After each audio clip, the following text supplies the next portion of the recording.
Morning. Good morning, everyone. Thank you for being here this morning. So on behalf of the Board of Directors for the U.S. Water Alliance, welcome to the Water Summit 2018, our best yet because of all of you. So thank you for being here. It's amazing that we started out 7-8 years ago, and now we've grown so much that we have 900 attendees here today. And that's amazing. So we got to keep it rolling. And a part of it is, from my experience going to a water summit in Philadelphia several years ago, I've been impressed by the growth and the spirit that actually comes with this summit. And it grows every year because we have people like you. We have people that are diverse, are passionate about what they do, that come to the summit and open up and have an open dialogue. So I really appreciate that. I think part of the growth of the summit is due to our CEO, Radhika Fox, and the staff. They have done a tremendous job putting this together, getting all of you shoehorned into here. So I'd like to give them a round of applause of appreciation for all they've done.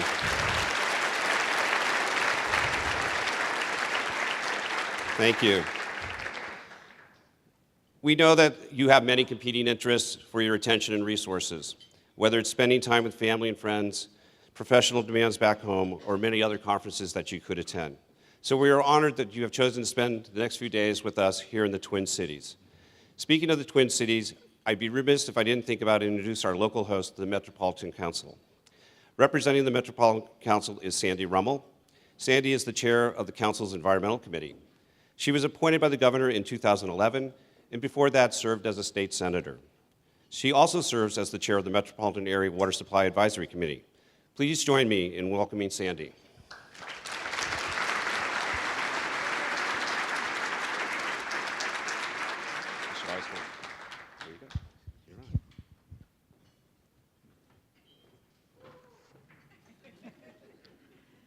Well, good morning again, and welcome to the Twin Cities and the One Water Summit. It's my pleasure to welcome you here today, and it has been an honor to work with Radhika Fox and her outstanding team in planning this event. Thank you again, Radhika. The Metropolitan Council is proud to be the local host for this summit, which elevates the value of water and the need for investment.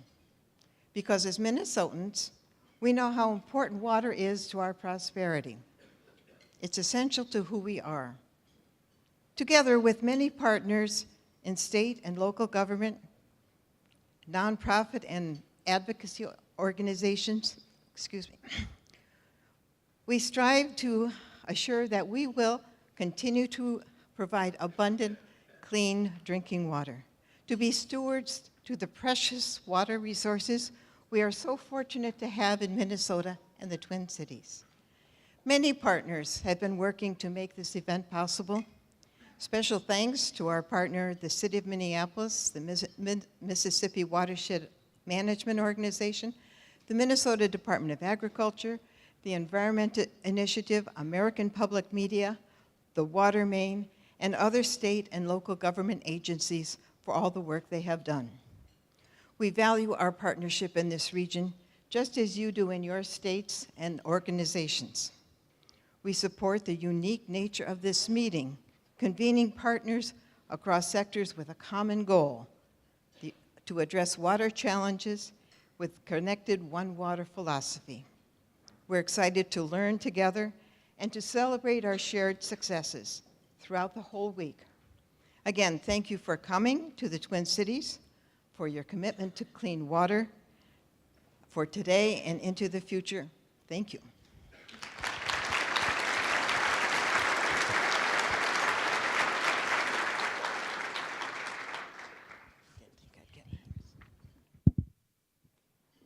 Everybody, welcome to One Water Summit 2018. I'm Radhika Fox, the CEO of the U.S.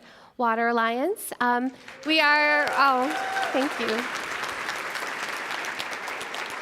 So we are thrilled to be here in Minnesota for the summit this year, and I wanted to start the summit by really acknowledging the land that we are on here and the First Nations that were here.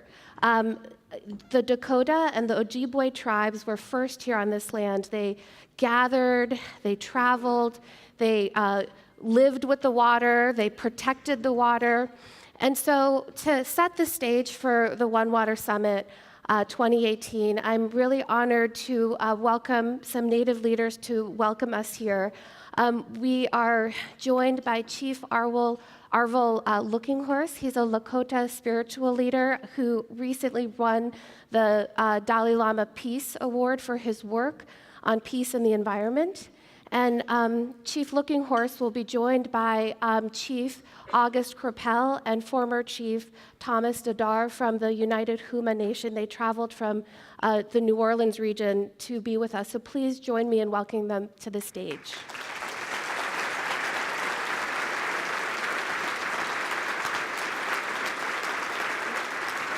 Thank you. Thank you. Thank you. Thank you.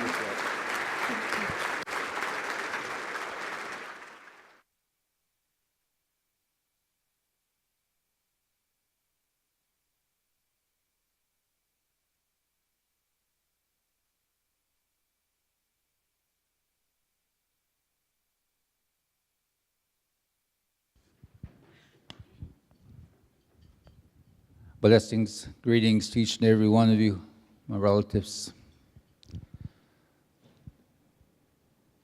I'm a medicine person from our territory, Dakota territory that you are in.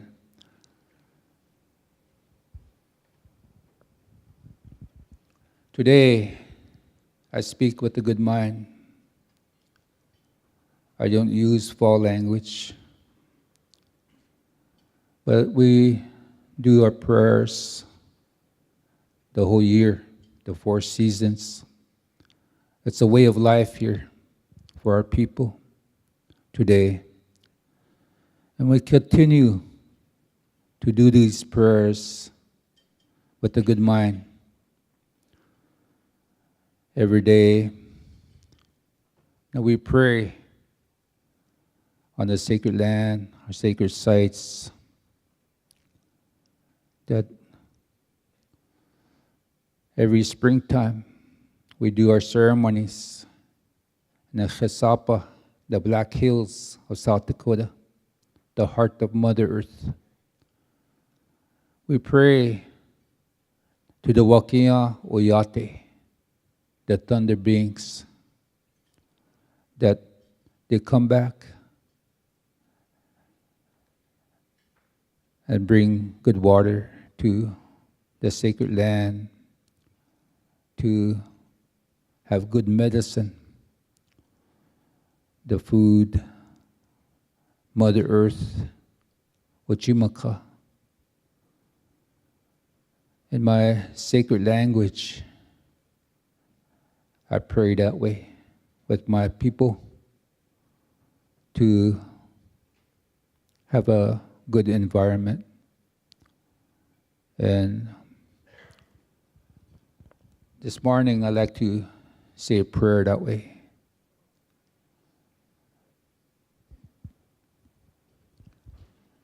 In our tradition, we stand up and because the walk, the energy, we honor that sacred space. Please stand up.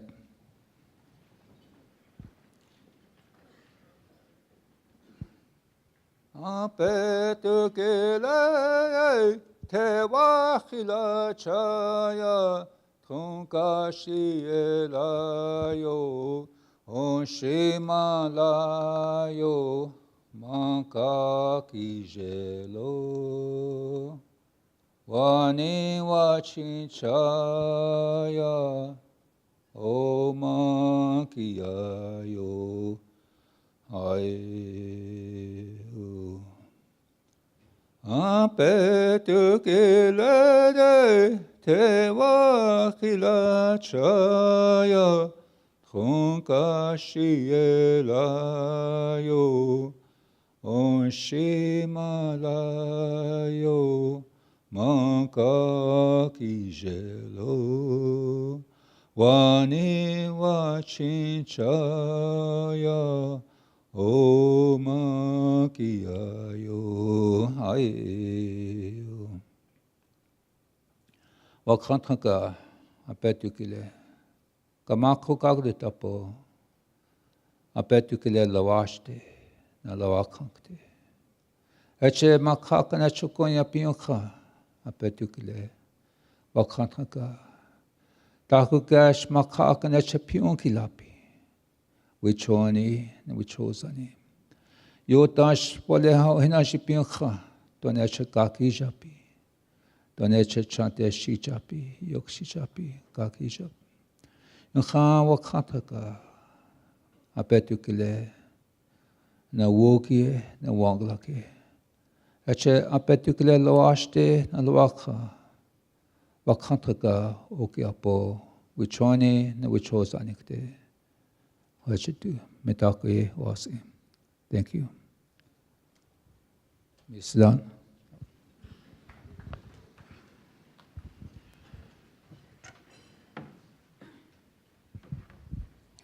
Helito, Omasia. Bonjour. My name is Chief Capel of United Homan Nation. We're the largest tribe in Louisiana, over 17,000, spread out between 6 different parishes.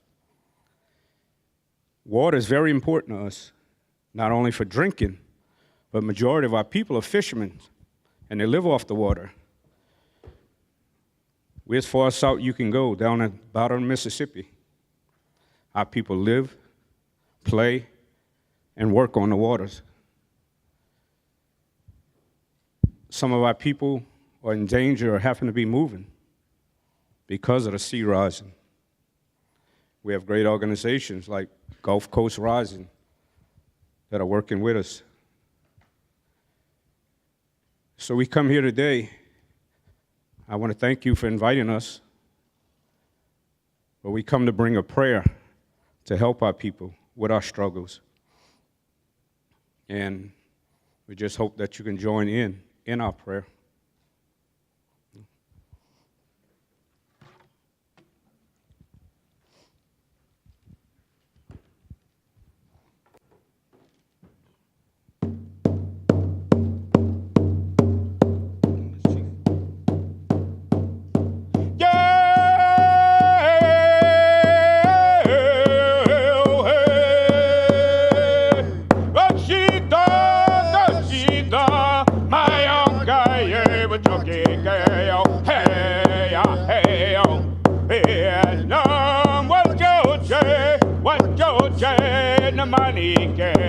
The money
Thank you again, Chief Looking Horse, Chief Kerpel, and former Chief Dadar for joining us this morning and setting the stage for the conversation that we're going to be having over the next couple of days. So before we dig into this conversation that we're going to be having, I need to start with some thank yous. Because, a meeting of this caliber would not happen without so many people rowing together to make it happen. So I want to begin by first thanking the staff of the U.S. Water Alliance and our board of directors who really guided and shaped all aspects of the summit. I also want to thank the hotel staff, both here at the Hyatt and across the street at the Millennium. They have been really wonderful, both in the planning for this event as well as being here on site with them. As many of you know, the U.S. Water Alliance is a small nonprofit organization, and we really could not do this summit without the support of our sponsors and our funders. So we really thank them for their partnership this year. Our diamond sponsors, the McKnight Foundation and Pentair, thank you very much. We are also honored to have many gold sponsors who have supported this event, as well as our silver sponsors. So thank you all for your support of the U.S. Water Alliance's mission and the event here today. I also wanted to acknowledge our 2018 Leader Circle. These are organizations that are investing in the U.S. Water Alliance across multiple program areas and really help us think through so much of what we do. So thank you to them as well. A big priority for us at the U.S. Water Alliance is to really engage people on the value of water and to grow the base of champions for the value of water. And so this year we are so proud to be partnering with American Public Media and their special initiative, Water Main, that Amy Cole, I haven't seen you yet this morning, Amy, but thank you so much for this partnership. It has been fantastic. You'll see that there's many journalists who are going to be joining us for sessions, and tomorrow morning we have a very special plenary session for you with Carrie Miller, who's the host of the nationally syndicated show Flyover, and she's going to be talking with several mayors around how water unites and divides people across the Mississippi River. So that is a real treat for you all tomorrow morning. I also want to thank our Minnesota partners, in particular, Lisa Thompson and Sam Paskey have been just so incredible to work with, as well as their entire team at the Met Council. They just have been such kind and generous and welcoming hosts, so thank you to everyone from the Met Council for your partnership. And our One Water delegations. So we have 51 delegations from across the country here today, here in this room. They're traveled from the Puget Sound to North Carolina. Yesterday morning, I was able to participate in their peer exchange sessions, and all I can say is that they are just simply amazing. And I really hope you will join us tomorrow afternoon for our closing plenary, where many of our One Water delegations will be making commitments to action around their work into this next year. So could you please join me just in a round of applause for the many, many people that made this happen? Thank you.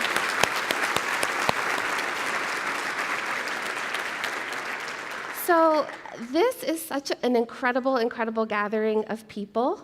We have over 465 organizations here in the room today. We represent 228 cities and towns, 39 states, as well as Canada and Puerto Rico, and 7 Native nations, 2 of whom you heard from this morning. You all are truly the One Water movement.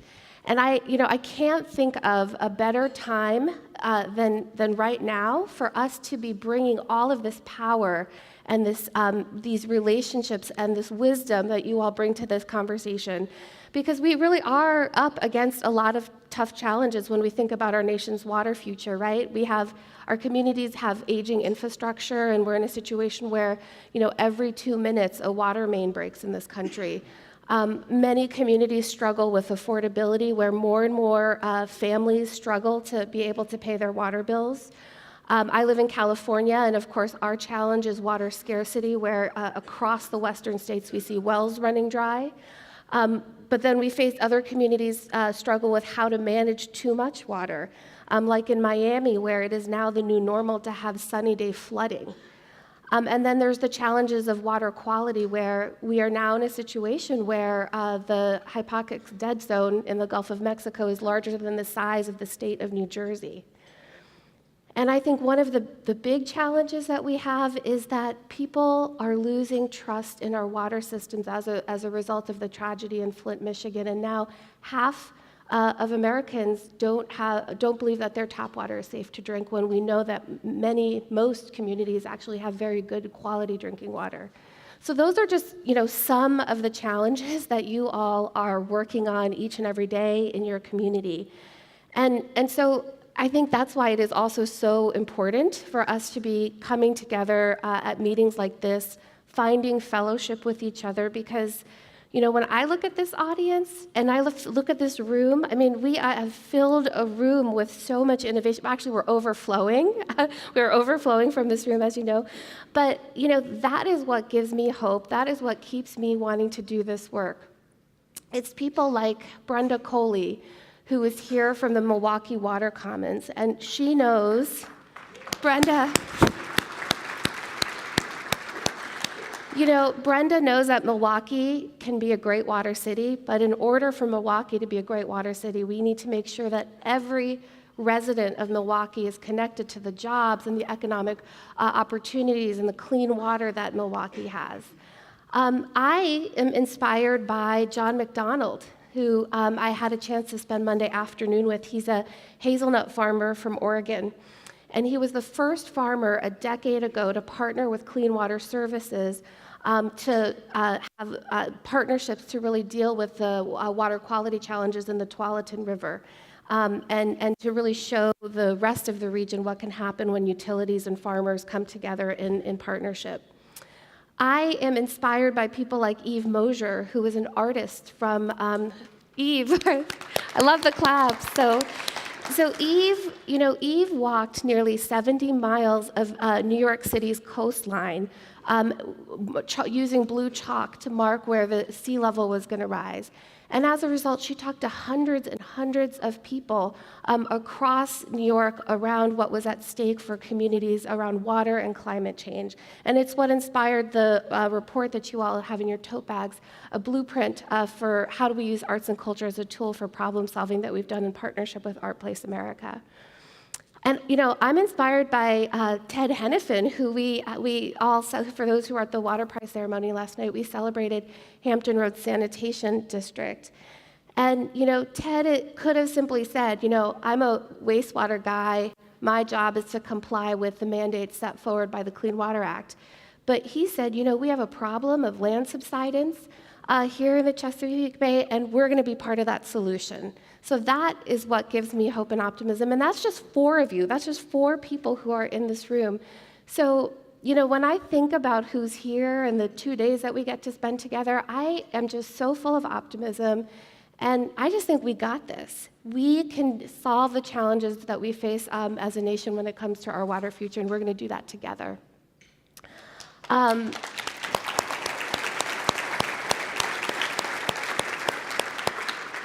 So as we go through these next 2 days, I want to challenge all of us, including myself, to not rest on our laurels, right?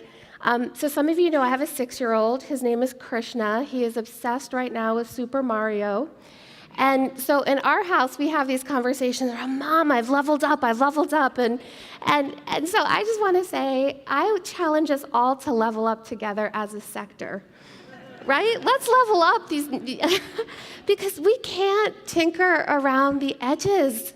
There's too much at stake. Our communities are at stake. Our water is at stake. And so I just want to challenge you over the next couple of days to really be bold in your thinking.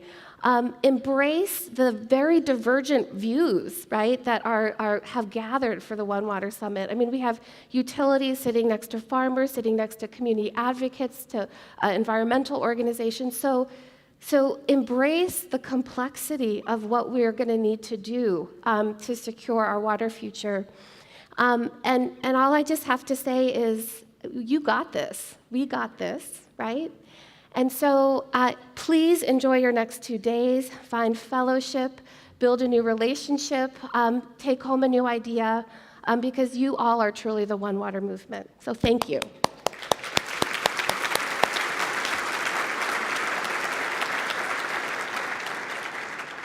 So now I'm going to transition us into our opening plenary, where we're really going to look at some of the One Water management issues here in Minnesota.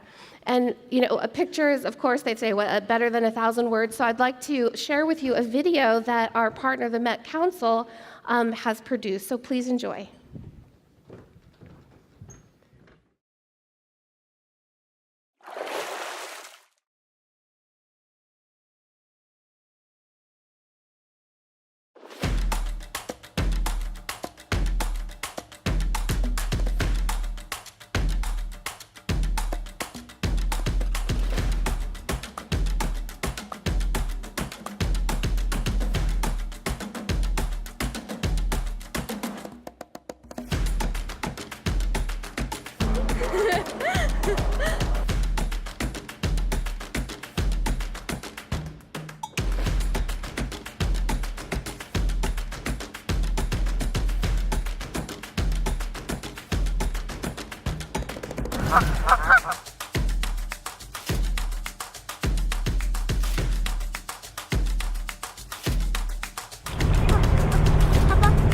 Get it, don't worry.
Well, wasn't that a wonderful video, right?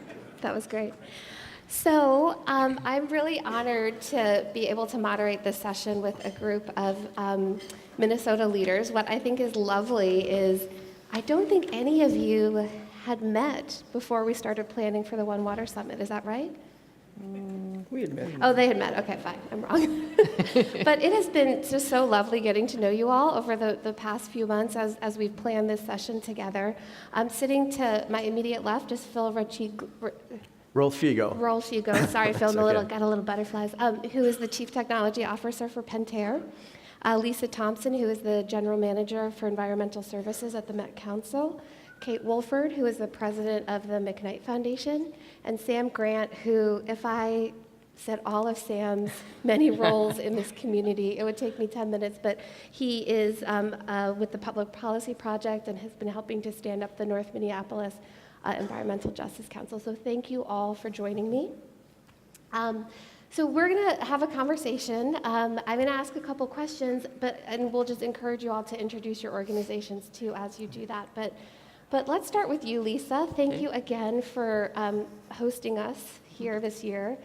So the Met Council is a really unique organization, right? It's a regional planning agency that has responsibility for housing and transportation, and the division that you run, working closely with all the utilities in the region, manage wastewater, contribute to drinking water, planning. So can you just sort of, for our national audience, really set the stage a little bit around how water management works here and how you all are working, advancing One Water? Sure. So as an organization, I want to just start out with saying we're well situated, I think, to be part of the One Water concept and bringing that to life, because our history is really based on an interdependent relationship, which we think One Water is really helping to elevate. There's a lot of water interdependencies. And so if we're going to do something, we have to do it together, and that takes collaboration. So in 1969, we were created to provide wastewater treatment for the region, but to do it in partnership with our communities. So today we provide wastewater treatment in conjunction with 110 communities. We serve a population of about 2.6 million people. We treat 250 million gallons a day, but we couldn't do it alone because the communities provide their local infrastructure and collect from the residents, and then we take it to our 8 treatment plants and treat it.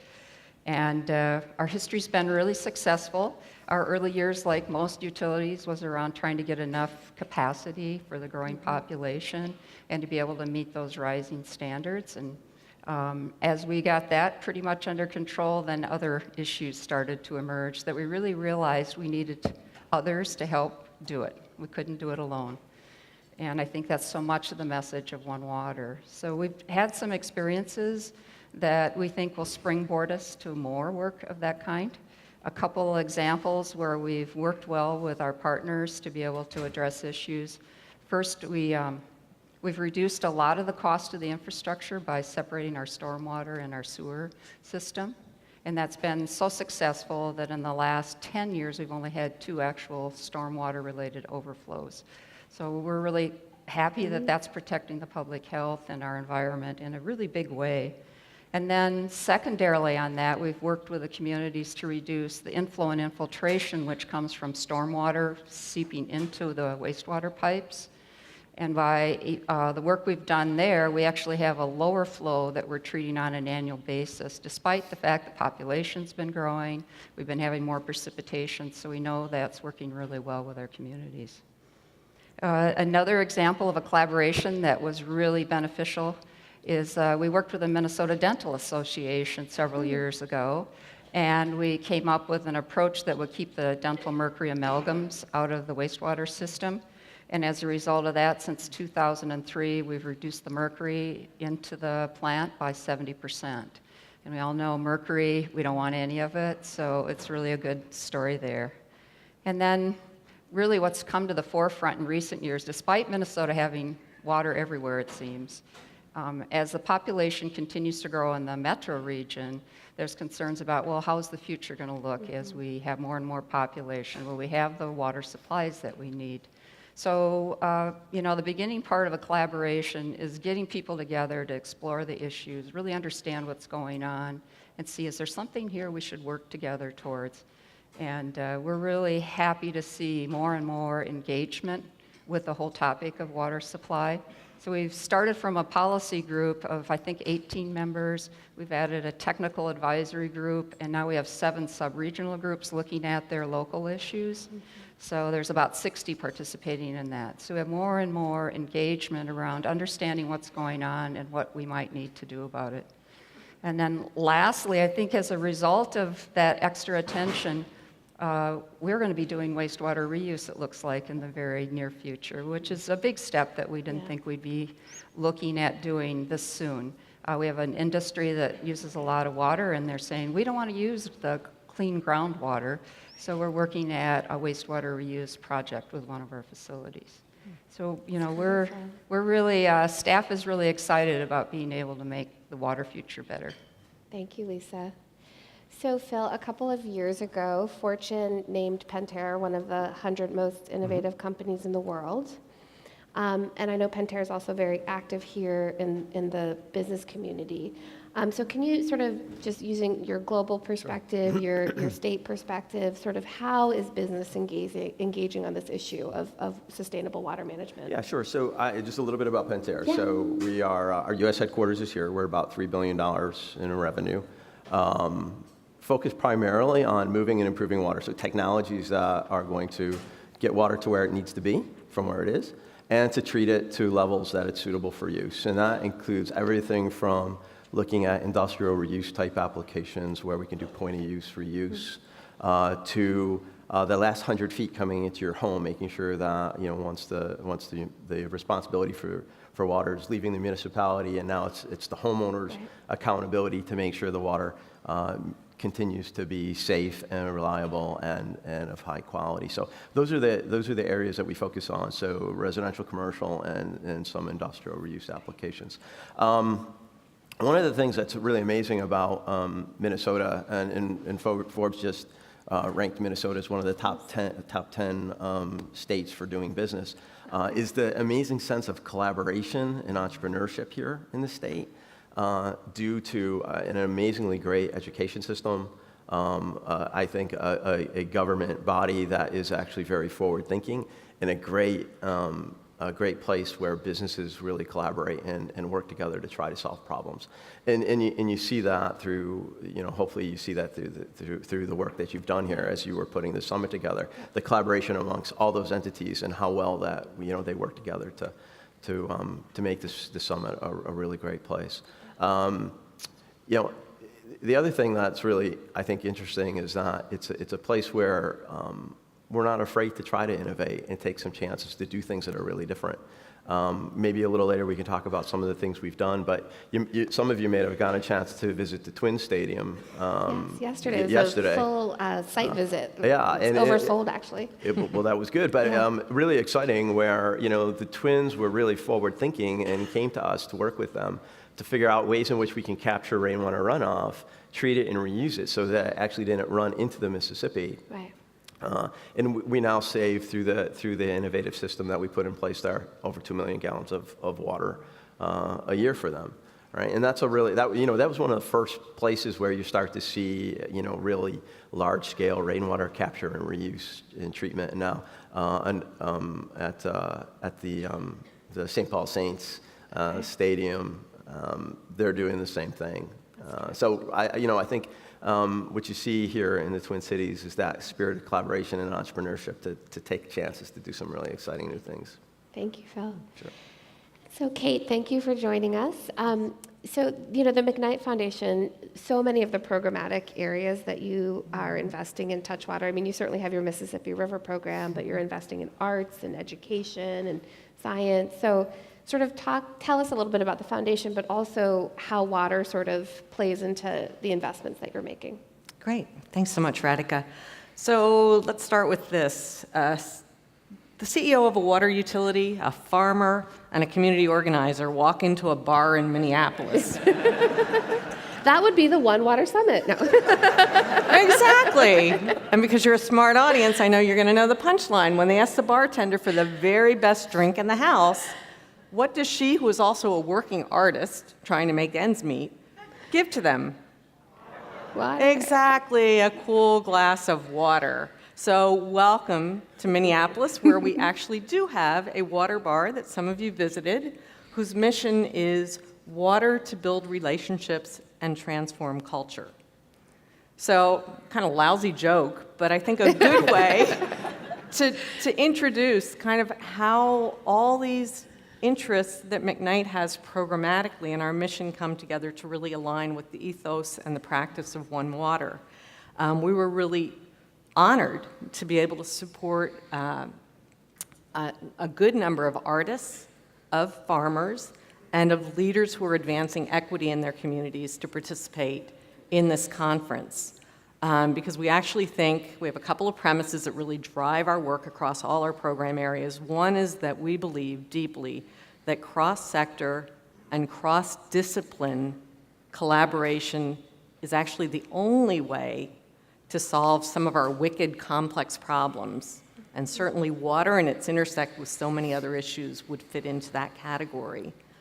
I think another premise of our work is that for far too long, we pit things against each other, and particularly jobs and economy and the environment. And we are at a moment in time where it's not only necessary, but I think possible, and where we really, as a foundation, through our grant making and our impact investing and work as an institutional investor, are trying to lean into how do you actually rethink economics so that we better account for negative externalities, but also better reward positive externalities of good practices, whether it's in farming or water management, so that as businesses, as governments, as individuals in their different labor are actually contributing to positive ecosystem benefits, that we rewire our economics and our accounting systems to actually account for that and reward it. So those are a couple of ways that I think we lean into it from a philosophical standpoint. The other thing is the philanthropy. We really work across communities where the rubber hits the road, where people are impacted by these issues and need to have their voice heard and be part of the discussions, but also trying to leverage markets because that is where a lot of innovation and scale can happen. And then importantly, we believe is policy to really help set the context so that we can harness market forces and, again, trying to minimize the negative and accentuate the positive. So those are a couple of ways across our programs that we think about the work. That's great, thank you. And we're going to dig in more into that as we get the conversation going. So, Sam, one of our core beliefs at the U.S. Water Alliance is that we are not going to achieve our One Water aspiration unless we also have a focus on equity and inclusion and make sure that all communities have safe, reliable water. And so, Minnesota does have a wonderful progress that it's making on water issues, but it's also second worst in the nation when it comes to inequalities by race on many measures, right? Education, employment. And so tell us about how people here, residents here in North Minneapolis, or just in the whole city, are really envisioning a different future, a positive future, and the role that water is playing in that. Thank you, Radhika. And thank you, and good to see all of my relatives here in the room who are doing this good work of dreaming of a one water future we can all share. So I want to start by a call and response in honor of the indigenous people who are reminding us that water is life. So I'm just going to say it, and I want you guys to shout it out. Water is life. Water is life. Thank you. We have a lot of people in the room who spend a lot of your life energy as policymakers, regulators, engineers, and there's a danger of treating our water challenges as a technical issue. The same reason that we have economic apartheid is the same reason we have ecological apartheid and degradation. It's because of a relationship problem. So I think that we need to slow down, move from the head channel to the heart channel to the open will relationship channel. And we need to begin to heal our relations with the land and with each other.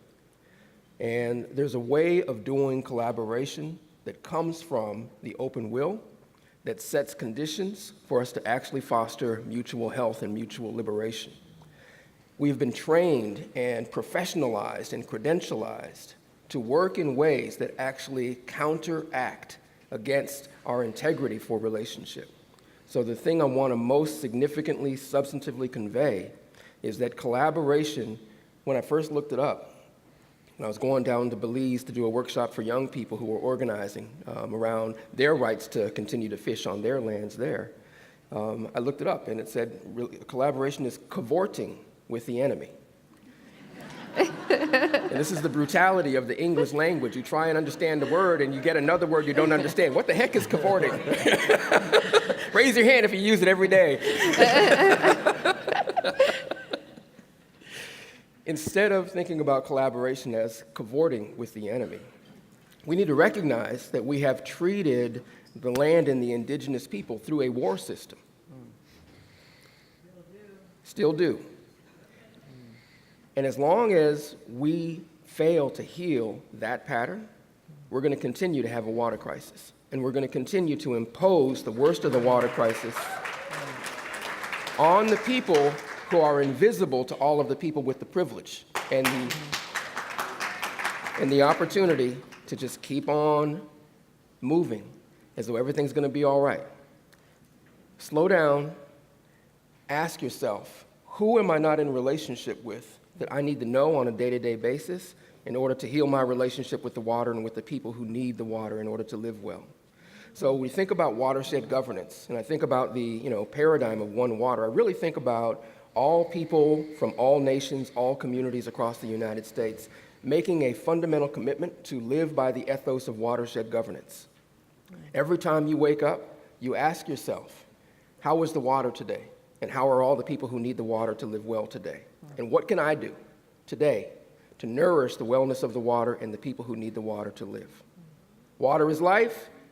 Water is life. Thank you. So locally here, I've got the privilege of support from the McKnight Foundation. Thank you, Kate. Thank you, Mark, who's in the room, and Ann Markison, of investing in a dream The McKnight Foundation recognized that as a philanthropic organization, it had an opportunity to relate more closely to a community that was not receiving any resources to address the intersectionality of economic justice and environmental justice. So they gave us support to do a listening project in the community and discern how people in the community connect water to all other aspects of livelihood. As a result of those conversations, we formed the Environmental Justice Coordinating Council in North Minneapolis, which is now developing a comprehensive green zone strategy to facilitate a bottom-up design for wellness of the earth and of all the people in North Minneapolis, and then coming to convenings like this to share what we're striving to do and connect the dots with you. Because we feel that the key right now is to organize bottom-up prototypes and connect them together, and the function of a One Water Summit is to allow us to, foster those deeper relationships so we can scale those ripple ecologies out. So we're excited to be here and share that example. So what we're finding right now is enough people on the planet realize this is a critical moment, and people are stepping up. And so because people are stepping up, we have to spend more time being silent, more time being prayerful, more time being in tune with the responsiveness to this possibility, and get out of our own way with all of the anxiety that comes up. Like, man, when we stand up, they shoot us, they dismiss us, they imprison us, they do this, they do that. And we're realizing that this is the moment where we have to be braver than our fear. And I want to encourage all of us here in the One Water Summit to sort of think about what are the underlying values we have to operate by so that we can be co-creative in that necessary bravery, but that bravery has to be based on relationship. So it's a posture like this, like the indigenous people do when a new person, is coming to the Sundance and is going to become a pipe carrier. There's always this process of doing this, are you ready for this? Our community is inviting you to be ready for this. Are you ready for this? So this generative posture of relating to each other, like how do we move from the belly with each other to heal the water and heal our lives together? That's what collaboration needs to look like in the 21st century. And if we do that well, then this becomes a century that our grandchildren and great-grandchildren and their great-grandchildren can say, thank you, our elders and ancestors, for stepping up the way you needed to.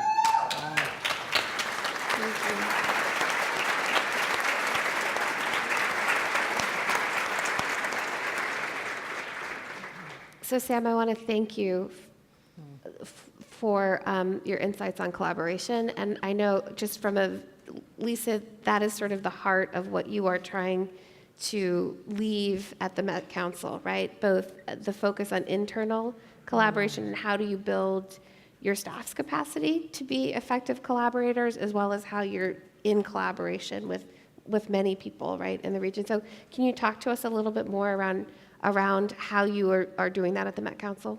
Sure. We started down this road a few years ago when we had the good fortune of having a really remarkable experience doing collaboration within our organization. We had about 80 staff involved, and we really came away with, wow, we can do better together, and we really need all of us if we're going to get where we need to go, particularly with the water challenges.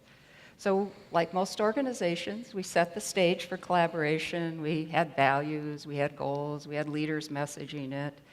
But we soon realized we weren't making very good progress. And we began to think about, what's going on here? And as we thought about history and the things that hold us in place, talking about words, a reporting chain, people are chained into that reporting structure.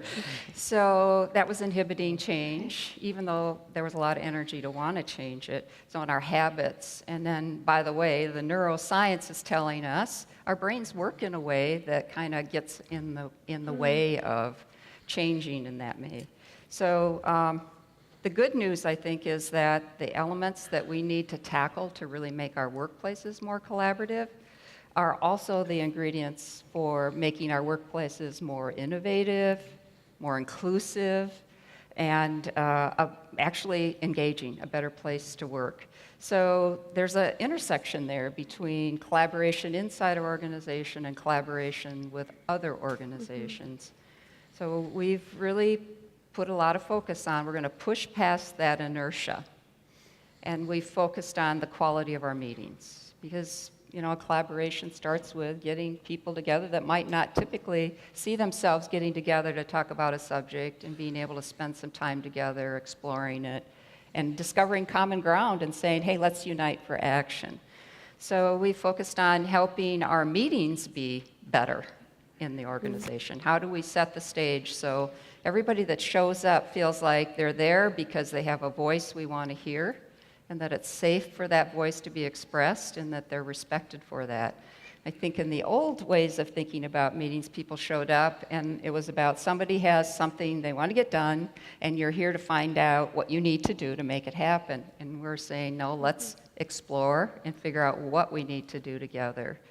So we're making progress, and a piece of that is helping more and more of the members of our organization understand how to design a good meeting and a process to bring the voices to the table.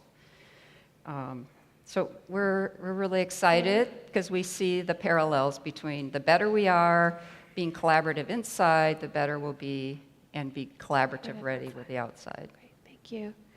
And the business community is also collaborating well here in Minnesota. Do you want to talk to us about the Minnesota Sustainable Growth Council, which has brought a business delegation here to the summit?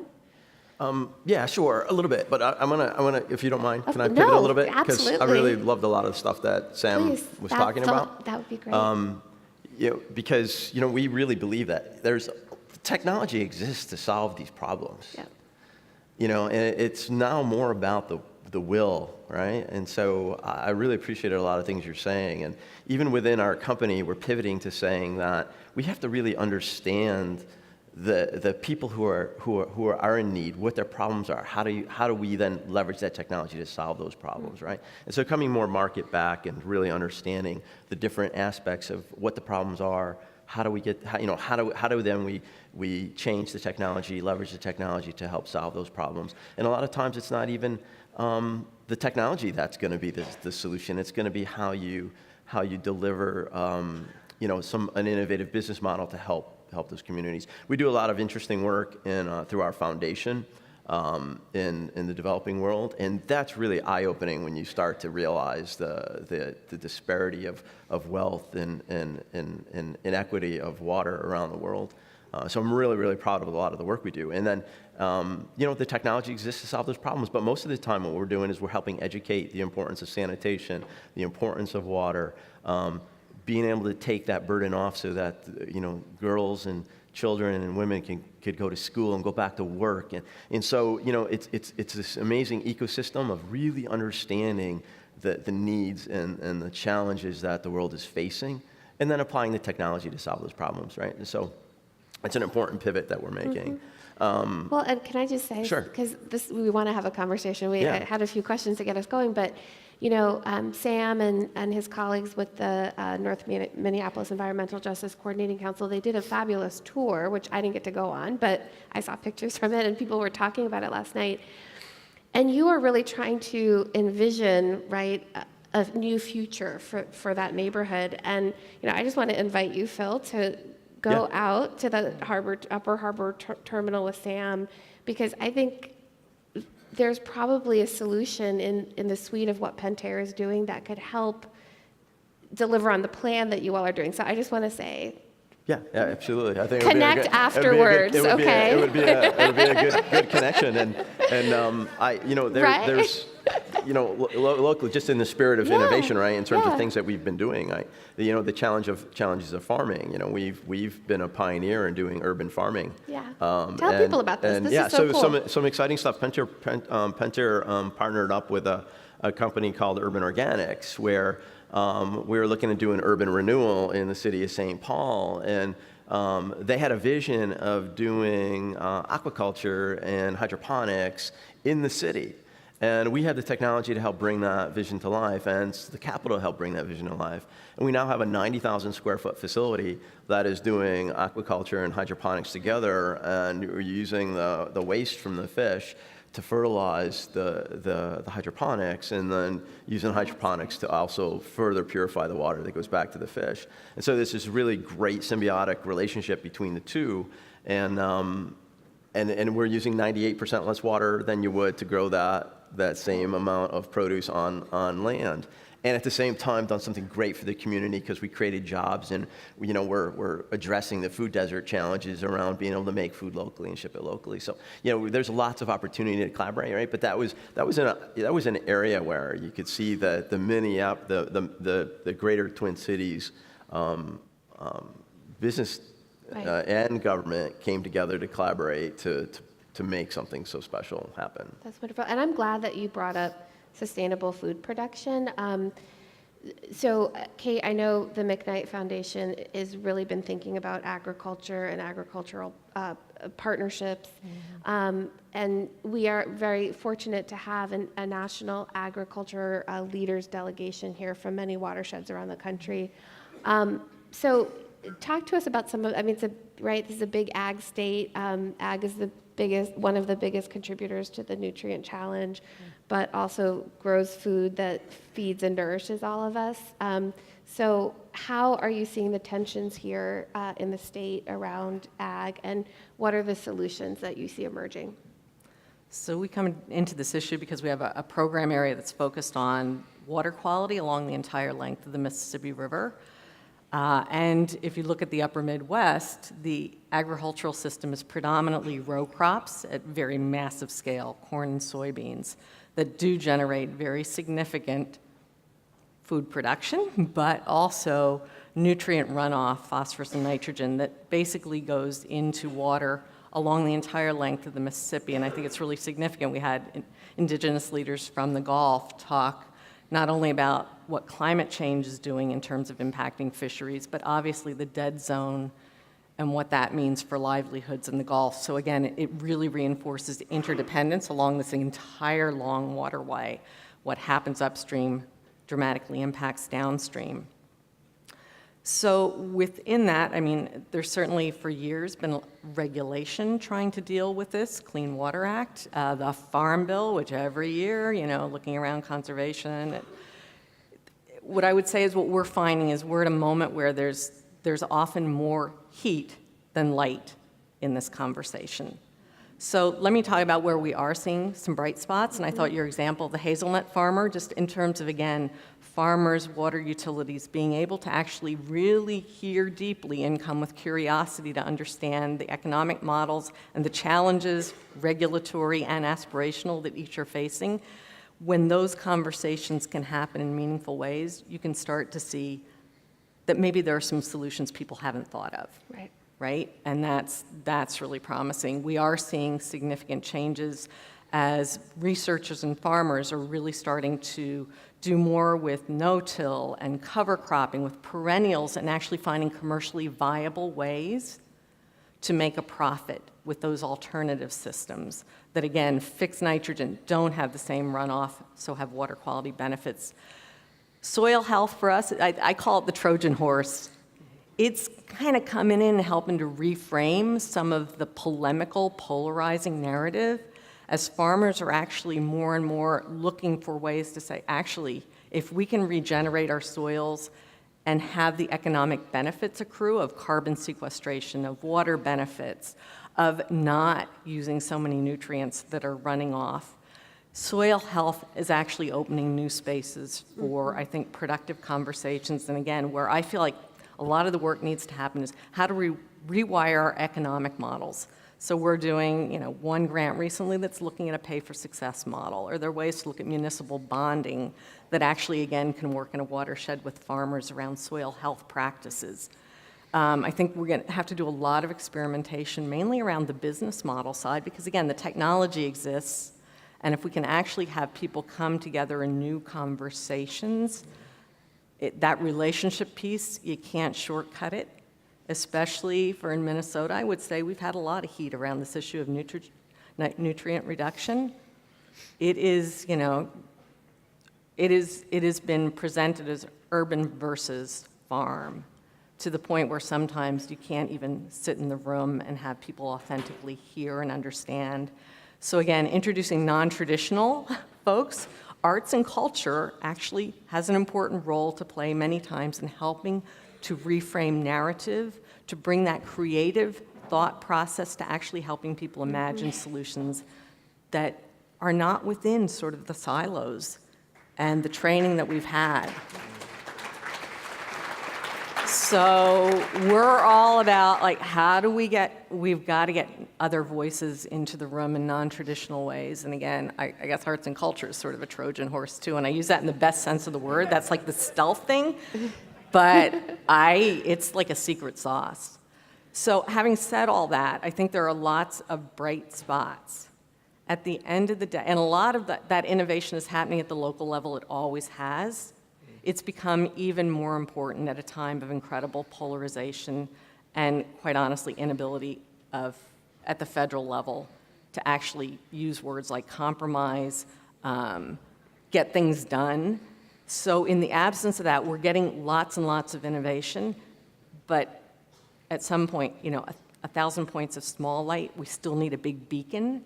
And that's where I love the idea that this is not only, it is a movement, and then it's how do we translate that of all this great work at a higher level scale that really starts to dramatically change how we think about our use of water, land, and air resources. The last thing I would say, the other bright spot is that we're seeing in our home state, a company like General Mills. People used to look at that and say, well, that corporate responsibility, that concern about water and climate change, that's kind of a nice to have on the side.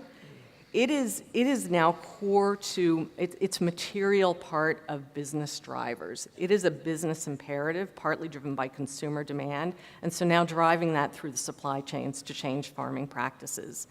And really, again, change the incentives. So can I do the last one? Of course, Which yes. Somebody on my staff just told me about that I think is really exciting, again, of rewiring around soil health, is that there are groups working from the crop insurance industry, farmers, environmentalists, and taxpayers coming together to say we need to rethink crop insurance now to reward good farming practices that safeguard soil health because that reduces risk. So I see a lot of these glimmers and a lot of experimentation, and I think this room is just one of those great places to exchange those practices, and we in Minnesota need more of that learning from other places to get more light and less heat. Well, and we have a big delegation, I think about 50 folks from Iowa, and they will say that the focus on soil health, that's a pretty lame clap from 50 people in Iowa. I mean, come on now. Girl gives you a shout out, and that's all I get. It's like, really? No, but I mean, Roger Wolf, I see you waving. That has been the frame that has helped to unstick the conversation in Iowa, too, is the focus on the soil health.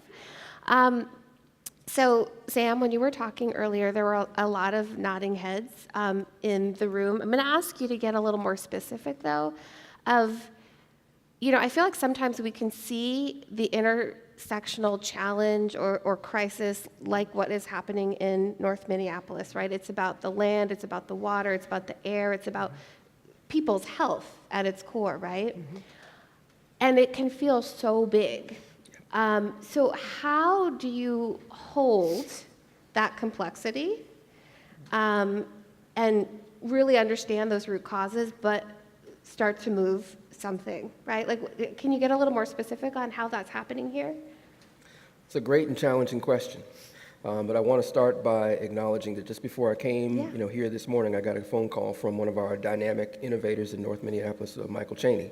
And he said, Sam, you've got a good relationship with Kate, but we don't have the connection we need yet with the Met Council or with Pentair, so since you're sitting on the stage with them... Should we switch places? Actually, switch seats. Because what Michael said is that, and I think this is an important thing about collaboration, is we all are accustomed to staying in our lane and working with people who we feel comfortable with, and it's past time to be uncomfortable. We need to begin to love uncomfortability and tension next to each other, because that's where creativity happens. In nature, creativity happens at edges. That's where our greatest biodiversity is. And yet we, as humans, pitiful two-legged fools, we refuse to relate to each other. And as long as we refuse to relate to each other, we're really killing each other silently. But if you're an indigenous person in Minnesota or an African American person in Minnesota, it doesn't really feel silent to you. People are facing a reality where they feel like they're in a daily tsunami of violence. And when we're in our cultural communities, we feel like there's some beauty and some sanctuary. But as soon as we come out into the day-to-day world and we have to function, we feel like we're on the receiving end of a refusal to relate in a truly intercultural way. So Kate talked about soil health. I am an acronym geek. I apologize for that, but it's something I haven't been able to heal after all these years. So I want to give you another way of thinking about soil health. So there's the soil that's the basis of life. And there's another soil among us two-leggeds that's the basis of healthy relationship. So that's another form of soil health. So the acronym is social organization, and then there's two I's, for intercultural, interdependent livelihood. Social organization for intercultural, interdependent livelihood. We need to begin to value relationships as the thing that we want to always grow. So when you think about sustainability, we're always privileging economic growth. Yes, we want to have all of this inclusion and equity, but economic growth has to be primary, and so everything else continues to remain secondary. So we need a new ethos and a cultural revolution in America by which we say relationships are primary. So I'm a child of the 60s. We always said, if you want to understand how change happens, you got to follow the money. I want us to flip that and say we need to follow the relationships.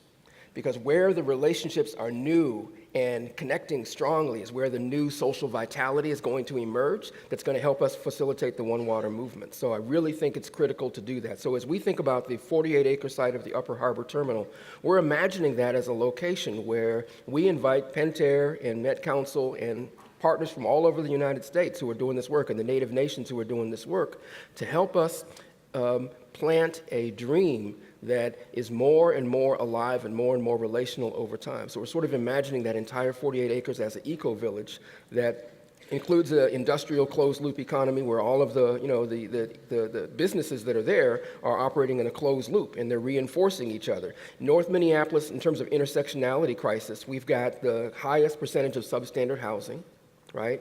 And so trying to think about a way that we produce the most profoundly beautiful ecological housing on this Upper Harbor, I think is critical, but to do it for people at 50% or less of area median income instead of increasing the gentrification and displacement pressure on North Minneapolis. So this is one of our challenges. We have